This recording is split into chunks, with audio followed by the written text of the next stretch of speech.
ರಾಶಿಗಳತ್ತ ಗಮನ ಹರಿಸುವಂತಹ ಸಮಯ. ವೀಕ್ಷಕರೇ, ನೀವೆಲ್ಲರೂ ಕಾತರದಿಂದ ಕಾಯ್ತಾ ಇರ್ತೀರಿ ಇಡೀ ವಾರದ ನನ್ನ ರಾಶಿಯ ಫಲಾಫಲ ಏನಿದೆ ಅಂತ ತಿಳ್ಕೊಳ್ಳೋದಕ್ಕೆ. ಮೊದಲ 3 ರಾಶಿಗಳ ಬಗ್ಗೆ ಈಗ ಶಾಸ್ತ್ರಿಗಳು ತಿಳಿಸ್ಕೊಡ್ತಾರೆ. ಶಾಸ್ತ್ರಿಗಳೇ, ಮೇಷ, ವೃಷಭ, ಮಿಥುನ ಗಮನಿಸ್ಬೋಣ. ಮೇಷರಾಶಿಯವರಿಗೆ ಹೇಗಿದೆಯಪ್ಪ? ಗುರು ಸಂಚಾರದಿಂದಾಗಿ ನಾಳೆಯಿಂದಾಗಿ ಏನಾದರೂ ಭಾಗ್ಯದ ಬಾಗಿಲು ತೆರೆಯುತ್ತಾ ಸುಖ ಸ್ಥಾನಕ್ಕೆ ಗುರುವಿನ ಪ್ರವೇಶವಾದರೆ ಸುಖ ಸಮೃದ್ಧಿ ಅಂತ ಹೇಳುತ್ತೆ. ಹೀಗಾಗಿ ಗಮನಿಸ್ತಾ ಹೋಗೋಣ. ಜಲಕ್ಷೇತ್ರಗಳಲ್ಲಿ ಲಾಭ ಕಾಣ್ತಕ್ಕಂಥದ್ದು, ಗೃಹ ವಾಹನ ಸೌಖ್ಯ, ಕುಟುಂಬ ಸೌಖ್ಯ, ತಾಯಿಯಲ್ಲಿ ಮಾತೃ ಸುಹೃತ್ ಪರಿಚ್ಛದ ಅಂತ ಹೇಳುತ್ತಲ್ಲ, ಹೀಗಾಗಿ ತಾಯಿಯ ಪ್ರೀತಿ ವಿಶ್ವಾಸಗಳು ಹೆಚ್ಚತಕ್ಕಂಥದ್ದು. ಗಲಾಟೆ ಏನಾದರೂ ಘರ್ಷಣೆಗಳಿದ್ದರೆ ಅಮ್ಮ ಮಕ್ಕಳ ಮಧ್ಯೆ ಆಗ್ತಾ ಇಲ್ಲ ಅಂತಂದರೆ ಇಲ್ಲ, ಈಗ ಅದು ಹಾಗೆ ಸರಿ ಹೋಗುತ್ತೆ. ಮಕ್ಕಳಲ್ಲಿ ತಾಯಿ ಮಕ್ಕಳಲ್ಲಿ ಒಂದು ಪ್ರೀತಿ ವಾತ್ಸಲ್ಯಗಳನ್ನು ಕಾಣ್ತಕ್ಕಂಥದ್ದು, ಗೃಹ ವಾಹನ ಸೌಖ್ಯಗಳನ್ನು ಕಾಣ್ತೀರಾ. ವಾಹನ ಖರೀದಿಯೋ ಅಥವಾ ಗೃಹ ಖರೀದಿ ಮಾಡ್ತಕ್ಕಂಥ ಇಂಥ ಆಲೋಚನೆಗಳು ಬರುತ್ತೆ. ಅದಕ್ಕೆ ಇನ್ಯಾರ್ದೋ ಒಂದು ಬಲ ಪುಷ್ಟಿ ಸಿಕ್ಕು ಆ ಕಡೆಗೆ ಒಂದು ಯೋಚನೆ ಮಾಡ್ತಕ್ಕಂಥ ಸಾಧ್ಯತೆಯನ್ನು ಗುರು ಈ ವಾರದ ಆದಿಯಲ್ಲೇ ನಿಮಗೆ ತಂದು ಕೊಟ್ಬಿಡ್ತಾನೆ. ಹೀಗಾಗಿ ಸುಖ ಸ್ಥಾನಕ್ಕೆ ಪ್ರವೇಶಿಸುವ ಗುರು ಅವನು ವಸ್ತುತಃ ಗುರು ಜೀವೋ ಜ್ಞಾನ ಸುಖೆ ಅಂತ ಹೇಳುತ್ತಲ್ಲ, ಜ್ಞಾನ ಮತ್ತು ಸುಖಗಳಿಗೆ ಅಧಿಪತಿಯಾಗಿರ್ತಕ್ಕಂಥ. ಹೀಗಾಗಿ ಅರಿವನ್ನು ಮಿತ್ರರಿಂದ ಅರಿವನ್ನು, ಮಿತ್ರರು ಬಂಧುಗಳು ಅವರು ಸಲಹೆ ಕೊಡ್ತಾರೆ ನಿಮಗೆ ಒಳ್ಳೆಯ ರೀತಿಯಲ್ಲಿ. ನೋಡಿ, ಇದು ಮಾಡಿದ್ರೆ ತುಂಬ ಚೆನ್ನಾಗಿರುತ್ತೆ, ನಿನ್ನ ಬದುಕಿಗೆ ಅನುಕೂಲ ಆಗುತ್ತೆ, ನಿನ್ನ ಕುಟುಂಬಕ್ಕೆ ಅನುಕೂಲ ಆಗುತ್ತೆ, ನಿನಗೇ ಅನುಕೂಲ ಆಗುತ್ತೆ. ಆರೋಗ್ಯ ಕೆಟ್ಟಿದ್ರೆ ಏನು ಸಲಹೆ ಮಾಡ್ತಾರೆ, ಈ ಡಾಕ್ಟರ್ ಹತ್ರಕ್ಕೆ ಹೋಗಿ ನೀನು ಇದು ಮಾಡುವಂಥ ಅಂಥದ್ದು ಒಂದು ಸಲಹೆಗಳಿಂದ ಹಿಡಿದು ನಿಮಗೆ ಒಂದು ಸ್ವಾಸ್ಥ್ಯ ತಂದು ಕೊಡುವವರೆಗೆ ತುಂಬ ಚೆನ್ನಾಗಿದೆ. ವಾರದ ಆದಿಯಲ್ಲಿ ಗೃಹ ವಾಹನ ಸೌಖ್ಯ, ಭೂಲಾಭಗಳನ್ನು ಕಾಣ್ತಕ್ಕಂಥದ್ದು, ರಾಜಮಾನ್ಯತೆ ಸಿಗ್ತಕ್ಕಂಥದ್ದು, ಗೌರವ ಪ್ರಾಪ್ತಿ ಉಂಟಾಗ್ತಕ್ಕಂಥದ್ದು, ವೃತ್ತಿಯಲ್ಲಿ ಕಾರ್ಯ ವಿಳಂಬ, ಸ್ವಲ್ಪ ವೃತ್ತಿಯ ಮಟ್ಟಿಗೆ ಸ್ವಲ್ಪ ನಿಧಾನಗತಿಯಲ್ಲಿ ಕೆಲಸಗಳಾಗುತ್ತೆ. ಹೀಗಾಗಿ ಆತುರ ಪಡಬೇಡಿ, ಒದ್ದಾಡ್ಕೋಬೇಡಿ. ಕೆಲಸದ ಮಟ್ಟಿಗೆ ಸ್ವಲ್ಪ ಕರ್ಮಾಧಿಪತಿ ವ್ಯಯದಲ್ಲಿ ಸಂಚರಿಸುವಾಗ ಸಹಜವಾಗಿ ಕೆಲಸಗಳಲ್ಲಿ ಕಾರ್ಯಭಾರ ಉಂಟಾಗೋದು, ಕಾರ್ಯದಿಂದ ಸಾಕಪ್ಪ ಅತ್ಲಾಗಿ ಬಿಟ್ಟು ಹೋಗೋಣ ಅಂತಕ್ಕಂಥ ಒಂದು ಮನಸ್ಥಿತಿ ಏರ್ಪಾಡಾಗೋದು, ಇದೆಲ್ಲ ಇದ್ದಿದ್ದೆ. ವ್ಯಯದಲ್ಲಿರೋ ಗ್ರಹಗಳು ಒಳ್ಳೆಯ ಫಲ ಹೇಗೆ ಕೊಡೋಕ್ಕೆ ಸಾಧ್ಯ? ಶ್ರಮವನ್ನು ತಂದು ಕೊಡ್ತಾರೆ.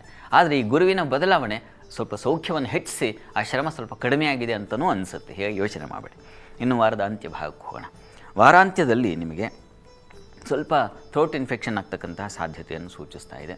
ವೃತ್ತಿಯಲ್ಲಿ ಅಧಿಕಾರದ ಬಲ ಪರವಾಗಿಲ್ಲ, ತೊಂದರೆ ಮಟ್ಟಿಗೆ ಸ್ವಲ್ಪ ಮಟ್ಟಿಗೆ ಅನುಕೂಲ ಉಂಟಾಗ್ತಕ್ಕಂಥದ್ದು, ಬಂಧು ಮಿತ್ರರಲ್ಲಿ ಪ್ರೀತಿ ವಿಶ್ವಾಸ, ಗಂಟಲು ಕಿವಿ ಸಮಸ್ಯೆ ಉಂಟಾಗ್ತಕ್ಕಂಥ ಸಾಧ್ಯ, ಸ್ವಲ್ಪ ಭಯದ ವಾತಾವರಣ.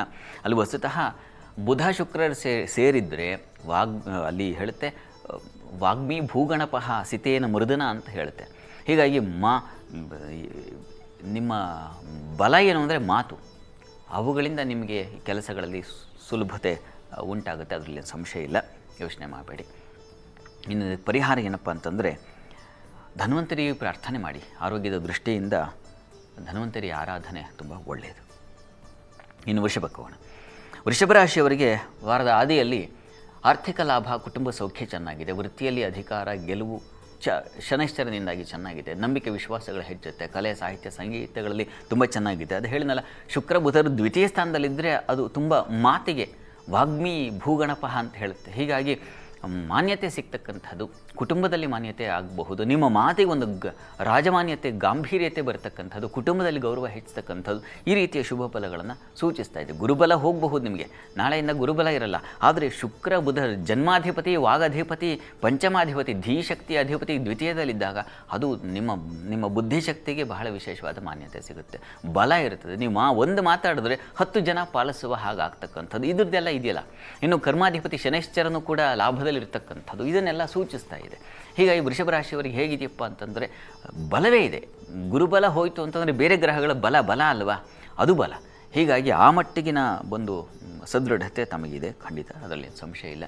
ನಂಬಿಕೆ ವಿಶ್ವಾಸ ಹೆಚ್ಚತಕ್ಕಂಥದ್ದು, ಕಲೆ ಸಾಹಿತ್ಯ ಸಂಗೀತದಲ್ಲಿರ್ತಕ್ಕಂಥವ್ರಿಗಂತೂ ಮಾನ್ಯತೆ, ಗೌರವ, ಪ್ರಶಂಸೆ, ಪ್ರತಿಷ್ಠೆಗಳು ಸಿಗ್ತಕ್ಕಂಥ ದಿವಸವಾಗಿದೆ. ಚೆನ್ನಾಗಿದೆ ಈ ವಾರದಲ್ಲಿ. ಇನ್ನು ವಾರದ ಅಂತ್ಯ ಗಮನಿಸೋಣ. ವಾರಾಂತ್ಯದಲ್ಲಿ ಸ್ವಲ್ಪ ಒರಟು ಮಾತು ಬರ್ತಕ್ಕಂಥದ್ದು, ಮಾಂದಿ ಜೊತೆಗೆ ಸೇರಿಬಿಟ್ರೆ ಹಾಡು ಹೇಳೋರಿಗೂ ಕೂಡ ಒಂದು ರೀತಿಯ ಏನೋ ಒಂದು ಅಪಸ್ವರ ಗೆದ್ದು ಬಿಡುತ್ತೆ. ಆ ರೀತಿಯಲ್ಲಿ ಒಂದು ತೊಂದರೆ ಉಂಟಾಗುವ ಸಾಧ್ಯತೆ. ಮಾತು ಹಾಗೆ ಸ್ವಲ್ಪ ಮಟ್ಟಿಗಿನ ಒರಟುತನ ಬರತಕ್ಕಂಥ ಸಾಧ್ಯತೆ ಇದನ್ನು ಸೂಚಿತ. ಹಣಕಾಸಿನ ಘರ್ಷಣೆಗಳಾಗಬಹುದು. ವಿದ್ಯಾರ್ಥಿಗಳಿಗೆ ಸ್ವಲ್ಪ ಹಿನ್ನಡೆ ಉಂಟಾಗ್ತಕ್ಕಂಥದ್ದು. ಆದರೆ ಧರ್ಮ ದೈವ ಕಾರ್ಯಗಳಲ್ಲಿ ತುಂಬ ಚೆನ್ನಾಗಿದೆ. ಚಂದ್ರನ ಸಂಚಾರ ಚೆನ್ನಾಗಿರೋದ್ರಿಂದ ದೇವತಾ ಪೂಜೆ ಪುನಸ್ಕಾರ ಇವುಗಳಲ್ಲಿ ಹೆಚ್ಚಿನ ಶ್ರದ್ಧೆ, ನಂಬಿಕೆ ಉಂಟಾಗಿ ಈ ತೊಡಕುಗಳು ಕೂಡ ನಿವಾರಣೆಯಾಗುತ್ತೆ, ಸಂಶಯ ಬೇಡ. ಸರಸ್ವತಿ ಪ್ರಾರ್ಥನೆ ಮಾಡ್ಕೊಳ್ಳಿ, ಅದು ತುಂಬ ಸಹಾಯವಾಗುತ್ತೆ. ಮನೆ ದೇವರ ಆರಾಧನೆ ಮಾಡಿ, ಅದು ಕೂಡ ಚೆನ್ನಾಗಿ ಅನುಕೂಲ ಆಗುತ್ತೆ. ಹೀಗಾಗಿ ಈ ವಾರದಲ್ಲಿ ಮೇಷ ವೃಷಭ ಇಬ್ಬರಿಗೂ ಒಂದು ರೀತಿಯ ಚೆನ್ನಾಗೇ ಇದೆ. ಇನ್ನು ಮಿಥುನ ರಾಶಿಗೆ ಹೋಗೋಣ. ಮಿಥುನ ರಾಶಿಗೆ ಬಂದುಬಿಟ್ರಂತೂ ಇನ್ನೂ ತುಂಬ ಚೆನ್ನಾಗಿದೆ, ಯಾಕೆಂದರೆ ಗುರುಬಲ ಬರ್ತಾ ಇದೆ. ಹಾಗಾಗಿ ಮಾತು, ಹಣ, ಅನ್ನ ಸಮೃದ್ಧಿ, ವೃತ್ತಿಯಲ್ಲಿ ಕರ್ಮಾಧಿಪತಿ ಧನಸ್ಥಾನಕ್ಕೆ ಬಂದಾಗ ನೀವು ಹುಲ್ಲು ಕಡ್ಡಿ ಎತ್ತಿಟ್ಟರು ಅದಕ್ಕೊಂದು ಸಂಭಾವನೆ ಬರುತ್ತೆ. ಆ ರೀತಿಯ ಒಂದು ಧನವೃದ್ಧಿ ಆಗ್ತಕ್ಕಂಥ ಒಂದು ಸಾಧ್ಯತೆ ತುಂಬ ಚೆನ್ನಾಗಿದೆ. ಹಿರಿಯರಿಂದ ವಿಶೇಷ ಸಹಕಾರ ಸಿಗುತ್ತೆ. ಸಂಗಾತಿಯಲ್ಲಿ ಸಾಮರಸ್ಯ, ಪ್ರೀತಿ, ವಿಶ್ವಾಸಗಳು. ಅಲ್ಲಿ ಶುಕ್ರ ಬುಧ ಒಟ್ಟಾಗಿದ್ದಾಗ ತುಂಬ ಜಾಣ್ಮೆಯ ಜೊತೆಗೆ ಅಲಂಕಾರವೂ ಸೇರಿಬಿಟ್ರೆ ಹೇಗಿರ್ತದೆ, ಆ ರೀತಿಯಲ್ಲಿ ಕೌಶಲ್ಯ ಪ್ರದರ್ಶನ ಈ ರೀತಿಯಲ್ಲೆಲ್ಲ ತುಂಬ ಚೆನ್ನಾಗಿದೆ. ಪ್ರತಿಭಾಶಕ್ತಿ ಹೆಚ್ಚುತ್ತೆ, ಬಂಧು ಮಿತ್ರರ ಸೌಖ್ಯ ಹೆಚ್ಚುತ್ತೆ, ವೃತ್ತಿಯಲ್ಲಿ ಧನ ಸಮೃದ್ಧಿ ಹೆಚ್ಚಾಗ್ತಕ್ಕಂಥದ್ದು, ಹೊಸ ಅವಕಾಶಗಳಿಗೆ ದಾರಿ ಆಗ್ತಕ್ಕಂಥದ್ದು, ಮಾತಾಡಿದ್ರೆ ಅದು ಬಂಗಾರವೇ ಆಗಿರ್ತಕ್ಕಂಥದ್ದು. ಮಾತು ಹೇಗಿದೆಯಪ್ಪ ಅಂದರೆ ಬಂಗಾರದ ಮಾತಾಗಿದೆ. ಆ ರೀತಿಯಲ್ಲಿ ಮಾತು, ಬರವಣಿಗೆ ಇಂಥ ಕ್ಷೇತ್ರಗಳಿರ್ತಕ್ಕಂಥವ್ರಿಗೆ, ಶಿಕ್ಷಣ ಸಂಸ್ಥೆಗಳಲ್ಲಿ ಕೆಲಸ ಮಾಡ್ತಕ್ಕಂಥವ್ರಿಗೆ, ಉಪನ್ಯಾಸಕರಿಗೆ, ಗುರುಸ್ಥಾನದಲ್ಲಿರ್ತಕ್ಕಂಥವ್ರಿಗೆ, ಮತ್ತು ಪುರೋಹಿತ ಕೆಲಸಗಳಲ್ಲಿ, ಜ್ಯೋತಿಷ ಕಾರ್ಯಗಳಲ್ಲಿ ಕೆಲಸ ಮಾಡ್ತಕ್ಕಂಥವ್ರಿಗೆ ತುಂಬ ಚೆನ್ನಾಗಿದೆ. ಮಿಥುನ ರಾಶಿಯವ್ರಿಗಂತೂ ಉತ್ಕೃಷ್ಟವಾದ ಫಲವನ್ನು ಸೂಚಿಸ್ತಾ ಇದೆ. ಗುರುಬಲ ಅಂತಕ್ಕಂಥದ್ದು ನಿಮಗೊಂದು ಧೀಬಲ, ಬುದ್ಧಿಬಲ, ಧನಬಲ ಇವುಗಳನ್ನು ತಂದುಕೊಡುತ್ತೆ. ಇನ್ನು ವಾರದ ಅಂತ್ಯ ಗಮನಿಸೋಣ. ವಾರಾಂತ್ಯದಲ್ಲಿ ಸ್ವಲ್ಪ ಆರೋಗ್ಯ ವ್ಯತ್ಯಾಸ ಆಗ್ತಕ್ಕಂತಹ ಸಾಧ್ಯತೆ ಇದೆ. ಆದರೆ ಈ ಫಲಗಳಿಗೇನು ಕೊರತೆ ಆಗೋದಿಲ್ಲ. ವೃತ್ತಿಯಲ್ಲಿ ಸೌಕರ್ಯ ಆಗಬಹುದು, ಧನಲಾಭ ಆಗಬಹುದು, ಮಾತಿನ ಬಲ ಆಗಬಹುದು, ಕುಟುಂಬ ಸೌಖ್ಯ, ಧನವೃದ್ಧಿ ಈ ರೀತಿಯಲ್ಲೆಲ್ಲ ತುಂಬ ಚೆನ್ನಾಗೇ ಇದೆ. ಸ್ವಲ್ಪ ಆರೋಗ್ಯ ಏರುಪೇರು ಬಿಟ್ಟರೆ ಹೆಚ್ಚಿನ ತೊಡಕೆಯನ್ನು ಕಾಣ್ತಾ ಇಲ್ಲ. ಅದು ಆರೋಗ್ಯದಲ್ಲೂ ಏನಂಥ ಪ್ರಮಾದವಿಲ್ಲ, ಯೋಚನೆ ಮಾಡಬೇಡಿ. ಮಹಾಲಕ್ಷ್ಮಿ ಸನ್ನಿಧಾನಕ್ಕೆ ಸ್ವಲ್ಪ ಅಕ್ಕಿ ಸಮರ್ಪಣೆ ಮಾಡಿ. ವ್ಯಯಾಧಿಪತಿಯೋ ಹೌದು ಶುಕ್ರ, ಅತಿಯಾದ ಖರ್ಚು ನಡೆಯುತ್ತೆ. ಒಂದು ಸಲ ಏನಾಗುತ್ತೆ, ಈ ಥರದ್ದೆಲ್ಲ ಇದ್ದಾಗ ಮದವೂ ಏರಿಬಿಡುತ್ತೆ. ಹಾಗಾಗಿ ವ್ಯತ್ಯಾಸ ಆಗೋ ಸಾಧ್ಯತೆ ಇರ್ತದೆ. ಆ ಚೌಕಟ್ಟನ್ನು ಗುರುತಿಸ್ಕೊಂಡಿರ್ಬೇಕು ತಾವು. ಮಹಾಲಕ್ಷ್ಮಿ ಸನ್ನಿಧಾನಕ್ಕೆ ಅಕ್ಕಿ ಸಮರ್ಪಣೆ ಮಾಡಿ, ಇದು ತುಂಬ ಒಳ್ಳೆಯದಾಗುತ್ತೆ.